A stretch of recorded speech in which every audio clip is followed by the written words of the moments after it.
Bienvenido al canal de la Primera Iglesia Bautista de San Salvador.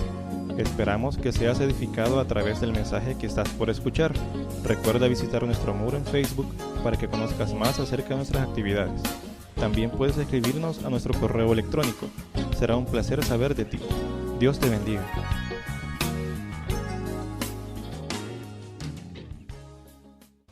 Dios es la fuente de toda autoridad, hermanos, hermanas.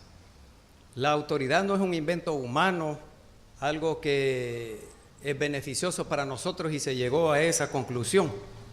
Es Dios mismo, el creador de la autoridad, pero al mismo tiempo en el universo entero, en todas las cosas, Él es la autoridad. Dicho de otra forma, la autoridad es una representación de Dios, o Dios mismo está representado en la autoridad. De tal suerte que un pecado, una desobediencia en contra de la autoridad es equivalente, es igual a, es lo mismo que un pecado contra Dios mismo o un pecado, una desobediencia contra la autoridad. Y eso es castigado con severidad. Esto de respetar la autoridad, como todas las cosas de la convivencia humana en el planeta, empieza en la casa. En el hogar es donde empieza la sujeción al padre de familia.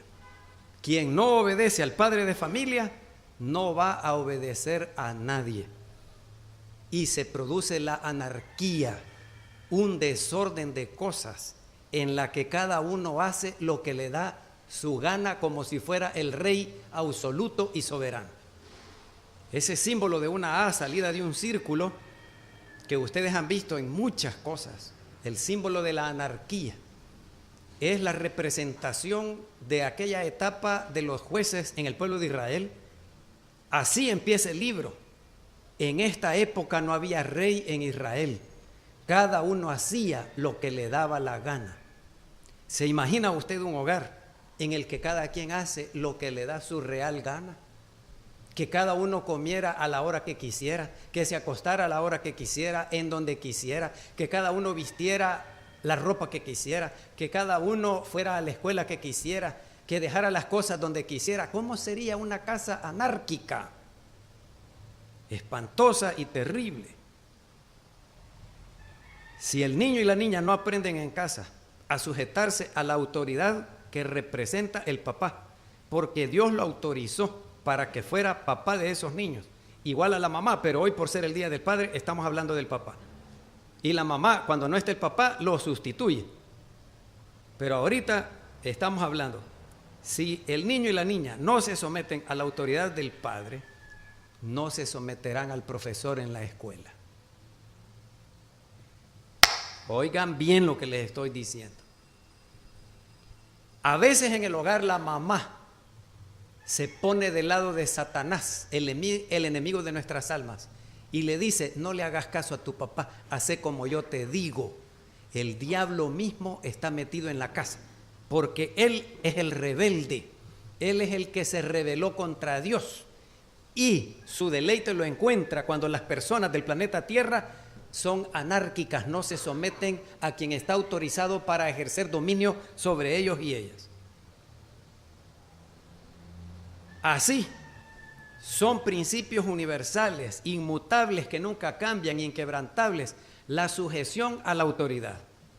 El apóstol Pablo, en Romanos 13, del 1 al 2, en una época cuando eran dominados por el imperio romano, una cuestión espantosa y terrible en el mundo entero, gobernado por los romanos, 800 años.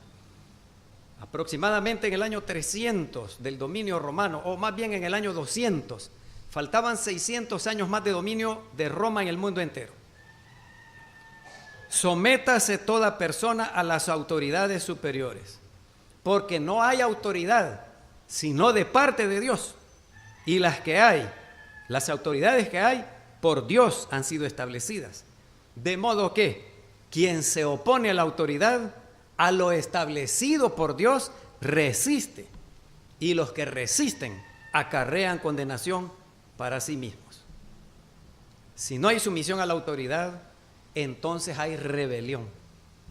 Y se está a favor del principio establecido por el enemigo de nuestras almas, el de rebelarse, el de llevar la contraria al que está autorizado por Dios para gobernarnos, para que nosotros nos sujetemos a ellos. Incluso sabiendo perfectamente bien la persona que su rebelión es un sinsentido, es ridículo, es absurdo, no tiene la razón, pero la gente así se empecina, esterca en rebelarse. Pero ya conocen la historia. Dios le ordenó al rey Saúl que destruyera a los amalecitas, a los seguidores de Amalec, los descendientes de Amalec. Todos esos pueblos de Canaán, la tierra prometida, estaban sometidos al juicio y al castigo de Dios porque los encontró faltos, es decir, los midió, los pesó y encontró faltos. Y por esta razón el pueblo de Israel es el azote, la vara con el cual estos pueblos serán castigados. Y Dios le ordena al rey Saúl una orden directa, que los destruya a todos, sin perdonar ni los animales. Todo debe de ser destruido porque la gente se contamina con lo malo. A la persona desde niña le gusta más lo malo que lo bueno. Desde niño es inclinado al mal y encuentra una satisfacción en lo malo y en hacer lo malo por el simple hecho de hacer lo malo, como quebrar una ramita de una plantita, darle una pedrada a esos rótulos de la calle, las vallas publicitarias, unos que se llaman mupis, que tienen vidrios allí, en hacer una mancha en una mesa, en los baños. Es el sinsentido.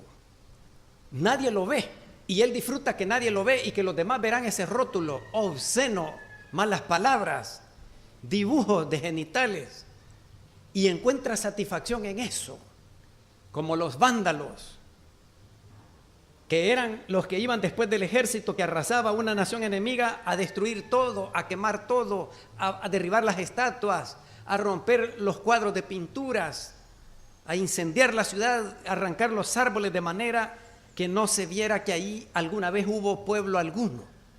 Los vándalos, el vandalismo, la satisfacción por el daño. Los psicólogos se han preguntado a lo largo de la historia por qué somos así de naturaleza violenta. No gana el partido de fútbol mi equipo favorito, entonces destruyo las butacas, tiro piedras. Vaya, aquí en la Asamblea Legislativa tuvimos un ejemplito en la protesta que no quieren que privaticen el agua, gas pimienta, apuntar con arma, quebrar los vidrios, garrotazos, de todo hubo. Hay algo en el interior del ser humano que debe ser cambiado. Como hoy estamos en el ambiente de las computadoras, hay que cambiarle el chip, el circuito integrado, pequeñito, minúsculo, y poner el del reino de Dios allí. Así que por completo vas a destruir, rey Saúl, a todos los amalecitas. No perdonarás a nada ni a nadie, incluidos los animales. ¿Y qué hizo Saúl, hermanos, hermanas? ¿Qué hizo Saúl? Saulito le vamos a llamar de cariño al rey Saúl.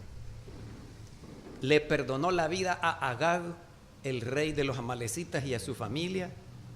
Le perdonó la vida a las vacas, los bueyes, las ovejas, los corderos, los animales engordados y todo lo mejor. Dijo, esto está bueno para mí.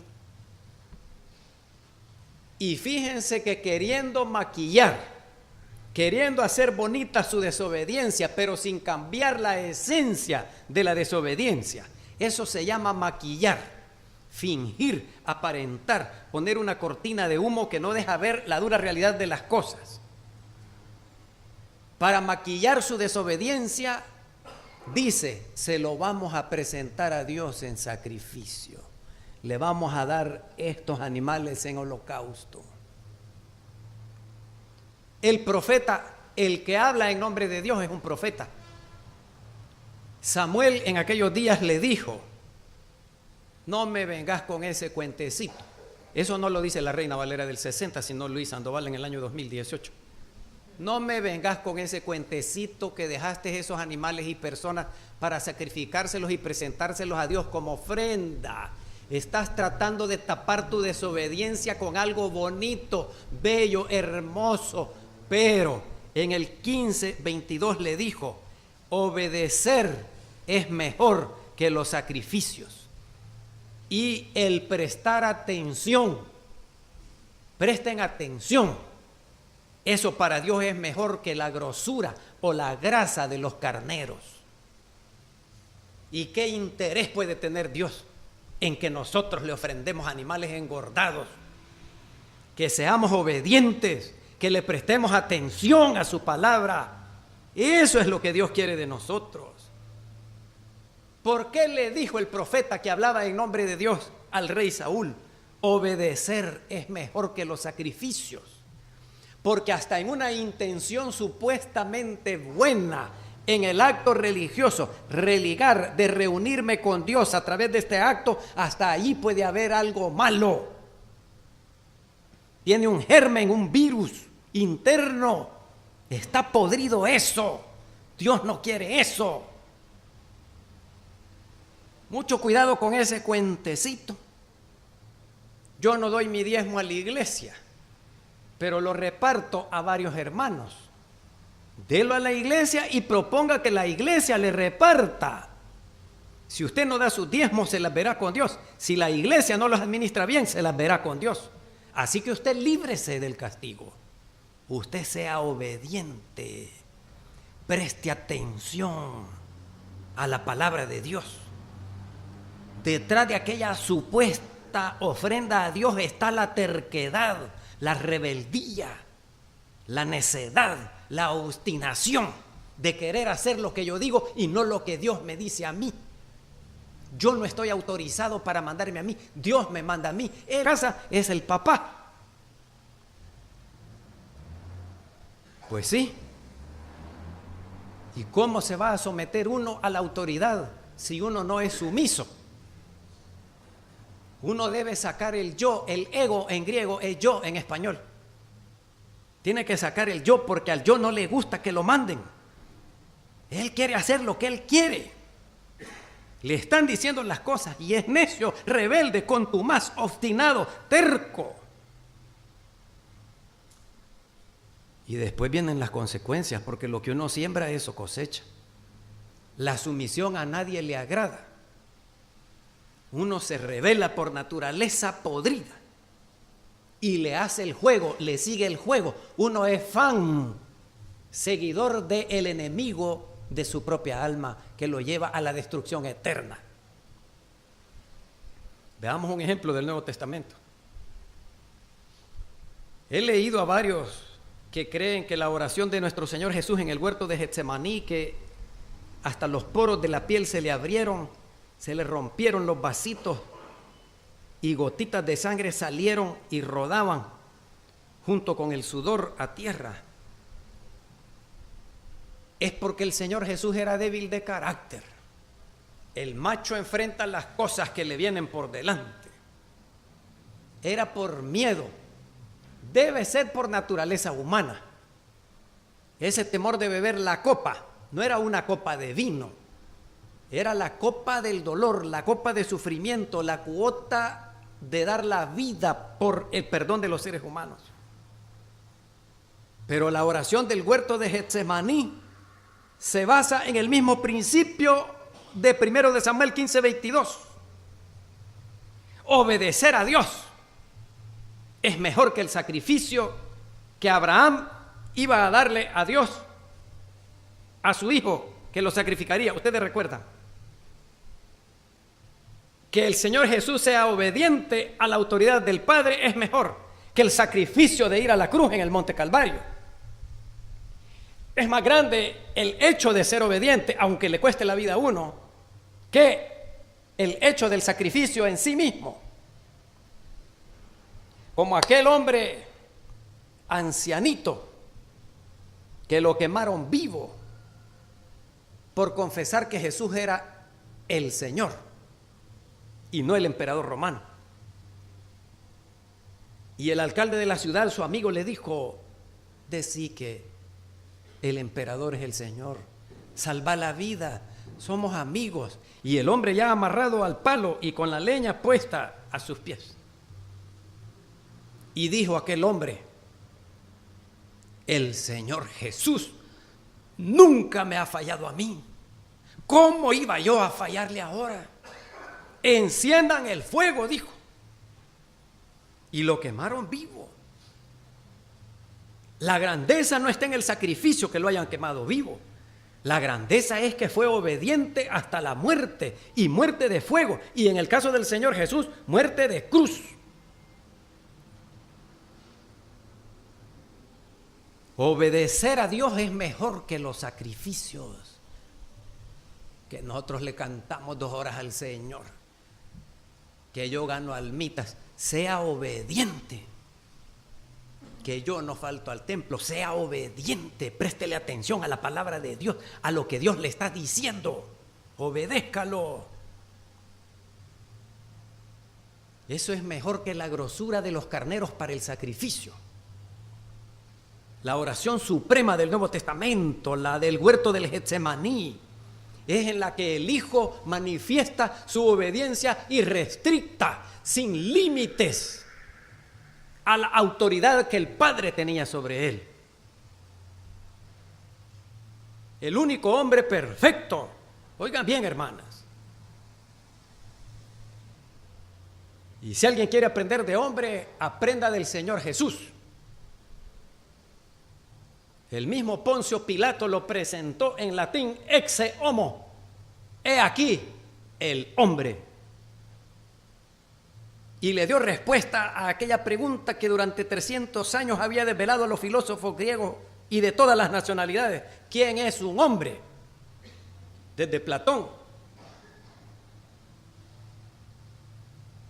El Señor Jesús, en su calidad de hombre perfecto, oró con fervor para conocer cuál era la voluntad del Padre en aquella situación por la que estaba pasando, porque la voluntad de Él ya se sabía. Vayan y compren 2 espadas. Antes les prohibí que llevaran espadas cuando fueron a evangelizar. Pues hoy, del dinero que tienen ahí, vayan y compren una.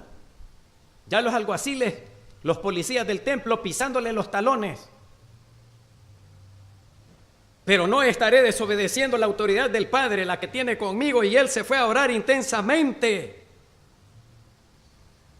Y en aquella oración le pidió, si es posible. Ni siquiera le dijo como le digo yo: esta es mi voluntad, Señor, yo te la expreso, ve tú qué haces, pero la que yo quiero que sepas, esta es la mía. El Señor Jesús le dijo: si es posible, pasa de mí esta copa de dolor, de sufrimiento, porque moriría en la cruz. Aún en medio de la situación que podía costarle la vida, el Señor Jesús no hace su voluntad, sino la del Padre. Y cuando la conoció a través de su oración, miren qué dijo el Señor Jesús: no se haga mi voluntad, sino la tuya. La respuesta del Padre a la oración intensa del Hijo representa la autoridad. Estoy autorizado sobre ti y morirás en la cruz del Monte Calvario. Obedecer la voluntad de Dios es obedecer la autoridad de Dios. Por consiguiente, la muerte del Señor Jesús en la cruz es la máxima expresión de la obediencia a la autoridad que Dios tiene sobre todo ser humano. Cuando nosotros tenemos un encuentro con Jesús como nuestro Señor, cuando nosotros decimos: creo en Cristo como mi Señor y Salvador personal, hay una cuota de sufrimiento que le vendrá por ese seguimiento a Cristo. Por cierto que así es. Ustedes no le crean a esos predicadores que hacen unas gangas como: el que no tiene trabajo va a encontrar trabajo, la soltera va a encontrar a un hombre guapo que se case con ella, y el soltero va a encontrar una muchacha bonita o una su vieja pero con pisto. No, miren hermanos, se hacen tantas promesas como que se va a sanar uno, y no, ya sabemos que por el simple hecho de estar vivos todos pagamos una cuota de sufrimiento, de dolor, por enfermedad, por malos tratos, por falta de trabajo, por enfermedad, por falta de dinero, por falta de bienes materiales. Es la cuota que pagamos por estar vivos. Así como nos llega la cuota que hay que pagar por el colegio, por la universidad, por la escuela, por la televisión, por cable, por la red de internet, por el teléfono estacionario, por el teléfono celular, por el servicio de agua potable. Así pagamos por estar vivos, por el simple hecho de estar vivos. Uno paga una cuota de sufrimiento y de dolor. Eso es inherente, es propio del ser humano, eso viene con nosotros. Pero no es a esto a lo que llamamos a los cristianos. Cuando les pedimos que crean en Cristo, les llamamos a que sean obedientes al Señor. Por eso le decimos Señor. Claro, para nosotros esa palabra española está viciada, ya no tiene sentido, señor Gutiérrez, señor Fernández, señor López. Pero la palabra griega Kyrios, otros pronuncian Curios porque es una upsilon, otros dicen ypsilon, pero parece una U como la U de nosotros. El Señor es el amo que gobierna, que manda a todos los esclavos y tiene la vida de los esclavos en su mano. El Señor es el que manda más, o el único que manda. Esa fuerza de la palabra es mi Señor. Uno significa que será obediente, que le prestará atención a su palabra, más que maquillar la falta de obediencia con cultazos, con obras, con sacrificios, con abnegación. Es la obediencia. ¿Y qué cuesta tanto obedecer? ¿Y que acaso le gusta que lo regañen? ¿Y que acaso le gusta que les estén llamando la atención a cada momento? ¿Y que acaso le gusta que los castiguen? Pues pareciera que así fuera. Solo a mí me pegan, solo a mí me pegan. Pues si vos sos el único rebelde. Ay, ¿por qué a mis hermanos no les da duro? Pues a mi hermana no, porque ellos son obedientes. El vivo a señas y el tonto a palos. ¿Nunca les dijo así su papá?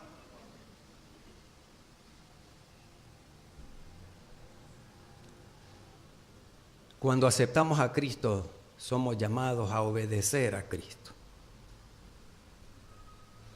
A que Él cumpla en mí su propósito. El plan maravilloso que tiene para cada uno de nosotros, que lo cumpla. Así digo cuando presentamos a los niños aquí delante de Dios. Eso vale más que cualquier acto religioso. Cumplir el propósito de Dios, hacer la voluntad de Dios, obedecer la autoridad de Dios. En ese principio se basa nuestro trabajo, nuestro servicio a Dios. Ahora el rebelde, el contumaz y el necio le da gloria al enemigo de nuestras almas, que ni siquiera quiero mencionar su nombre. Y aquel se gozará de ella, aún por medio del sacrificio que aparenta buena relación con Dios, maquillada la desobediencia. En el primer libro de Samuel, capítulo 15, versículo 23. Porque como pecado de adivinación, y está condenado a muerte en la Biblia, hermanos, hermanas, el agorero, cuando veamos la pena de muerte, en los domingos por la tarde, el último domingo de cada mes, hay un tema, la pena de muerte. La Biblia tiene 23 casos que ameritan la pena de muerte, 23 delitos que no se perdonan, se pagan con la vida, porque la persona está tan chueca y torcida que ya no tiene arreglo. Ahí lo vamos a ver cuando discutamos la pena de muerte. La adivinación, el querer conocer el futuro, el horóscopo, si es que la voluntad de Dios se va a hacer, y yo para qué quiero andar sabiendo mañana. Nadie sabe mañana, nadie. Que cuándo va a venir Cristo, que las profecías del fin del son puras desvelos, calenturas que le hicieron funcionar mal el cerebro, una indigestión de lo que cenaron. Y ahí lo andan presentando como que son la gran cosa. Yo me burlo de todos esos y esas. Si lo han profetizado más de 3000 veces y ocupan la Biblia, cuando la Biblia es un libro que dice que de aquel día y aquella hora nadie sabe. Porque como pecado de adivinación es la rebelión, y como ídolos e idolatría la obstinación. Así le dijo Samuel al rey Saúl. Y perdió su reino y no lo recuperó, así lo procuró con lágrimas. Manteniendo una decisión tomada aunque estuviera mala. Hermanos, hermanas, nuestra relación con Dios toda está regulada por la obediencia, por la sujeción a su autoridad. Solamente así Él puede ocuparnos para su reino. Pero todo esto comienza en casa. Todo lo que he dicho en este sermón se ejemplifica, se practica, se hace visible en la casa, cuando nos sujetamos a nuestros propios papás. No está el papá, la mamá. No está la mamá, el mayor, varón o niña. En el país, el presidente. En la escuela, el director o la directora. En el trabajo, su jefe inmediato. Y así por el estilo. Pero estamos hablando en la casa. Que Dios mismo nos ayude, porque se necesita eliminar el yo, a ser obedientes a la voluntad y a la autoridad de Dios, empezando por nuestro propio papá. Te damos gracias, Señor, por el principio de la autoridad que tú estableciste en el universo y que debemos sujetarnos a él, a ese principio. Siempre hay alguien autorizado para que esté sobre nosotros, que ejerza dominio o poder sobre nosotros. Hay mucho más que decir al respecto, pero baste con hoy que tenemos a nuestro papá. Aun cuando tuviera 120 años, como conocí a un ancianito que cuando yo era niño, la familia decía que tenía 120 y él también. Siempre está autorizado por ti para ser nuestro papá. Ayúdanos, Señor, a ser obedientes como cristianos que somos a tu autoridad, a la autorización que nos has dado. A los hijos, a los empleados, para que comprendiendo este principio de la sujeción a la autoridad, alejemos de nosotros la rebelión. Y que no creamos que maquillando la relación contigo estaremos bien contigo. No. Que seamos obedientes a tus mandatos. Que prestemos atención a tu palabra.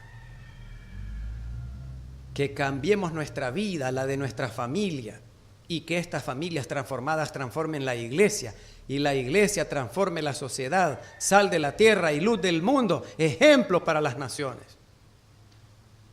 En el nombre de Cristo Jesús, quien nos enseñó con su ejemplo supremo la obediencia a la autoridad. En su nombre oramos. Amén.